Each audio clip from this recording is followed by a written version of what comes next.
Hey, what's up guys and welcome back to Ask Enki. Blender 3.3, the LTS, is finally here. This is the first long-term support release for the Blender 3 series, and this comes with a ton of features and improvements for Blender. Now, for those who are thinking about getting an LTS version that they can use for a good number of years before switching, then this particular LTS is one that you should consider switching to. This LTS release will be maintained from now till September of 2024. The Blender 3.3 LTS release also reinstates the fact that the folks at Blender are geared more towards developing the geometry node to make Blender a much more procedural tool. Now, with some of the features that we talked about within the beta and within the alpha build coming to Blender, some of the other features that we sort of looked at and also explored couldn't make it to this release. And with that said, let's get right into it.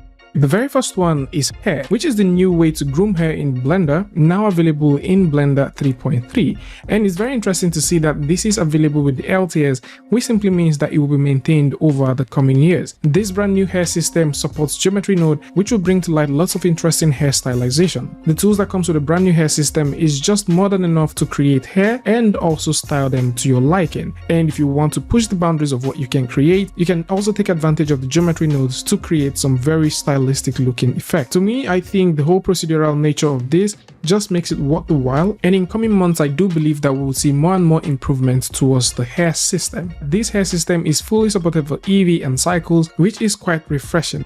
Something else which is refreshing is the Procedural UV Unwrapping. The new UV Unwrapping and Pack UV Island node opens up a world of possibilities for those who love creating procedural assets that can be used in games. With artists being able to alter and reorganize an asset's UV on the fly, this would make for a great tool for asset developers who seek to use their assets on various game engines instead of creating several assets and swapping them during runtime. Still on the topic of nodes, there are now a good number of additional nodes in Blender 3.3. This includes the short edge, edge path to curve, edge path to selection, volume cube primitive, which loads of procedural asset creators would love, volume to mesh, and so on. These and more are available for use in Blender for creating stunning and awesome procedural models.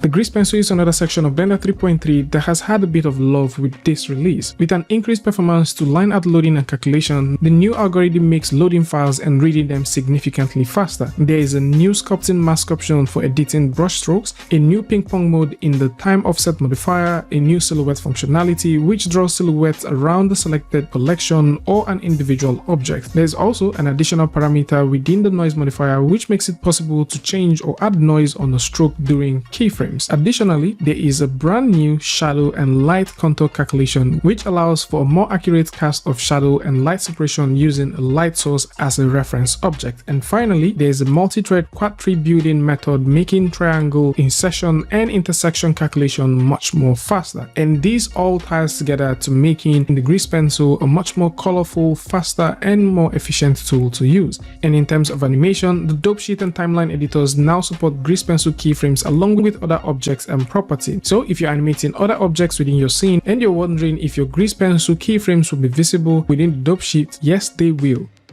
And moving over to rendering, just like we mentioned in the beta, right now Intel is now being supported for GPU rendering. At the same time, AMD GPU rendering for Vega generation graphic cards is also available for Windows and Linux users. The Meta GPU rendering on Apple Silicon has received optimization for memory access, locality, and intersection canals. There's a few things to keep in mind for those who have Intel graphic cards. You may need to take a look at the Intel Arc beta drivers that is currently available. This is definitely going to be useful for those who like to update and get the best performance from their Intel GPU. So if you do have an Intel or you have an AMD Vega GPU, right now you can take advantage of cycles and start getting some wonderful rendering out of it.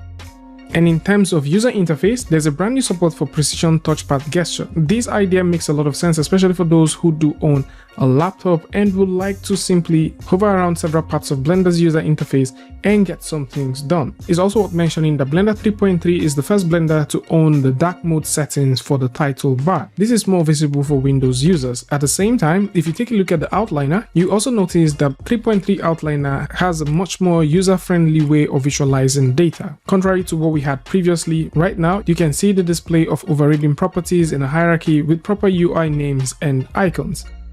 And in terms of pipeline asset and input output, there's an improved performance when importing OBJ, USD, and also Alembic files. In the same vein, the new experimental STL importer, which was rewritten in C++, is about 8 times faster than the Python one. Something else which is also very interesting to see is the image plane marker. And at this point, you can simply create and update an image from the pixels behind the plane marker. This simply allows you to create and unwrap textures from a billboard from footage to allow external editing and reprojecting this back into the footage. VFX artists would definitely find this one very, very useful, as it will simply help them clean up several plates and also edit, amend, and replace elements back into the plate. And with many more features available in Blender, it is just worth knowing that Blender 3.3, the LTS release, has a good set of features to set the ball rolling. Of course, there are more things that are available in Blender in subtle forms, but most of these ones that we've talked about are the major features that made it to Blender 3.3. And yes, we did talk about a couple of tools and experimentals. Unfortunately, features like the viewport compositor or EVNext did not make it to this version of Blender, but for the most part, we are extremely grateful for the features that we got to see today. And for anyone who would like to read up on all of this,